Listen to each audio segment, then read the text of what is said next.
வணக்கம் நண்பர்களே. நவம்பர் 1ஆம் தேதி முதல் இந்தியா மற்றும் தமிழகத்தில் அமலுக்கு வரும் சில புதிய மாற்றங்கள் மற்றும் அறிவிப்புகளின் சுருக்கமான பட்டியல். வணிக பயன்பாட்டு சிலிண்டர் விலை குறைப்பு. சென்னையில் வணிக பயன்பாட்டுக்கான சிலிண்டர் விலை ரூபாய் 4 குறைக்கப்பட்டுள்ளது. சமையல் பயன்பாட்டிற்கான சிலிண்டர் விலையில் மாற்றமில்லை. புதிய ஆதார் மொபைல் அப்ளிகேஷன். இந்த ஆண்டின் இறுதிக்குள் புதிய ஆதார் மொபைல் அப்ளிகேஷன் நடைமுறைக்கு வரும். இதன் மூலம் ஆதார் மையத்திற்குச் செல்லாமல் வீட்டிலிருந்தே பெயர், முகவரி, பிறந்த தேதி, மொபைல் எண் போன்ற அனைத்து தகவல்களையும் புதுப்பிக்கலாம். ஃபாஸ்டேக் கேஒய்சி அபராதம். ஃபாஸ்டேக் கணக்குடன் இணைக்கப்பட்ட வாகனத்திற்கான கேஒய்சி சரிபார்ப்பை முடிக்காத பயணிகள் நாளை முதல் அபராதம் செலுத்த வேண்டியிருக்கும்.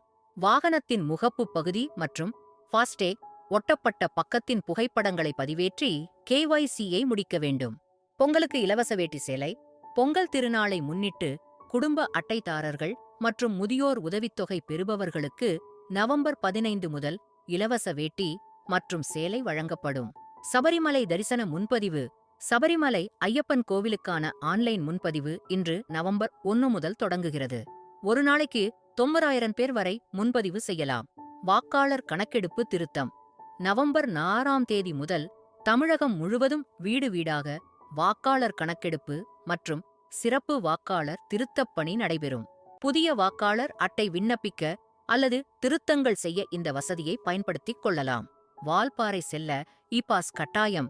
நவம்பர் 1 முதல் வால்பாறைக்குச் செல்ல பாஸ் பெறுவது கட்டாயமாக்கப்பட்டுள்ளது.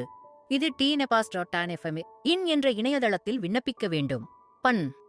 ஆதார் இணைப்பு. பான் கார்டு மற்றும் ஆதார் கார்டு இணைக்காதவர்கள் இந்த ஆண்டின் இறுதிக்குள் ரூபாய் 1000 அபராதத்துடன் இணைக்க வேண்டும். தவறினால் பான் கார்டு செயலிழந்து வருமான வரி சலுகைகள் கிடைக்காமல் போகும். வங்கி நாமினி விதி மாற்றம். நவம்பர் 1ஆம் தேதி முதல் வங்கிக் கணக்கில் அதிகபட்சமாக 4 நபர்களை நாமினியாகச் சேர்க்கலாம். மேலும் ஒவ்வொருவருக்கும் செல்ல வேண்டிய தொகையின் பங்கை பிரித்து நிர்ணயம் செய்யலாம். ஓய்வூதியதாரர்கள் வாழ்நாள் சான்றிதழ். ஓய்வூதியதாரர்கள் நவம்பர் 1 முதல் 30க்குள் தங்கள் வாழ்நாள் சான்றிதழை சமர்ப்பிக்க வேண்டும்.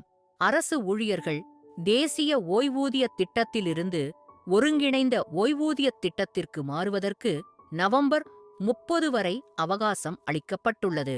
முதலமைச்சரின் தாயுமானவர் திட்டம். 65 வயதுக்கு மேற்பட்ட முதியோர் மற்றும் மாற்றுத் திறனாளிகளுக்கு நவம்பர் மாதத்திற்கான ரேஷன் பொருட்கள் வீடு தேடி வந்து வழங்கப்படும். டிசம்பர் 3 முதல் டிசம்பர் 6 வரை